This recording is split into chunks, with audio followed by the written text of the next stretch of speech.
யாத்திராகமம் 17ஆம் அதிகாரம். பின்பு இஸ்ரவேல் புத்திரராகிய சபையார் எல்லாரும் கர்த்தருடைய கட்டளையின்படியே சீன் வனாந்திரத்திலிருந்து புறப்பட்டு பிரயாணம் பண்ணி ரெவிதீமிலே வந்து பாளையம் இறங்கினார்கள். அங்கே ஜனங்களுக்கு குடிக்க தண்ணீர் இல்லாதிருந்தது. அப்பொழுது ஜனங்கள் மோசேயோட வாதாடி, நாங்கள் குடிக்கிறதற்கு எங்களுக்கு தண்ணீர் தர வேண்டும் என்றார்கள். அதற்கு மோசே, என்னோட ஏன் வாதாடுகிறீர்கள்? கர்த்தரை ஏன் பரீட்சை பார்க்கிறீர்கள் என்றார். ஜனங்கள் அவ்விடத்திலே தண்ணீர் தவனமாய் இருந்தபடியால் அவர்கள் மோசேக்கு விரோதமாய் முறுமுறுத்து, நீர் எங்களையும் எங்கள் பிள்ளைகளையும் எங்கள் ஆடு மாடுகளையும் தண்ணீர் தவனத்தினால் கொன்று போட எங்களை எகிப்திலிருந்து ஏன் கொண்டு வந்தீர் என்றார்கள்.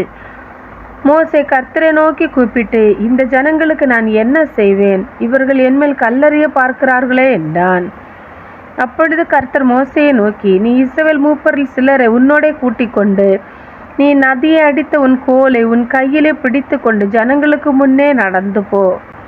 அங்கே ஓரேபிலே நான் உனக்கு முன்பாக கன்மலையின் மேல் நிற்பேன். நீ அந்த கன்மலையை அடி, அப்பொழுது ஜனங்கள் குடிக்க அதிலிருந்து தண்ணீர் புறப்படும் என்றார். அப்படியே மோசே இஸ்ரவேல் மூப்பரின் கண்களுக்கு முன்பாக செய்தான்.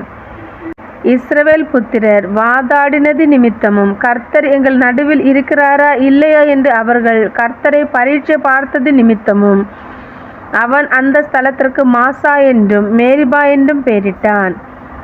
அமலேக்கியர் வந்து ரெவிதீமிலே இஸ்ரவேலரோடு யுத்தம் பண்ணினார்கள். அப்பொழுது மோசே யோசுவாவை நோக்கி, நீ நமக்காக மனிதரை தெரிந்து கொண்டு புறப்பட்டு அமலேக்கோடு யுத்தம் பண்ணு. நாளைக்கு நான் மலை உச்சியில் தேவனுடைய கோலை என் கையில் பிடித்து கொண்டு நிற்பேன் என்றான்.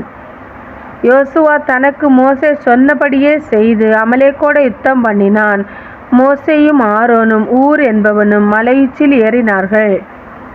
மோசே தன் கையை ஏறெடுத்திருக்கையில் இஸ்ரவேலர் மேற்கொண்டார்கள். அவன் தன் கையை தாழ விடுகையில் அமலேக்கு மேற்கொண்டான்.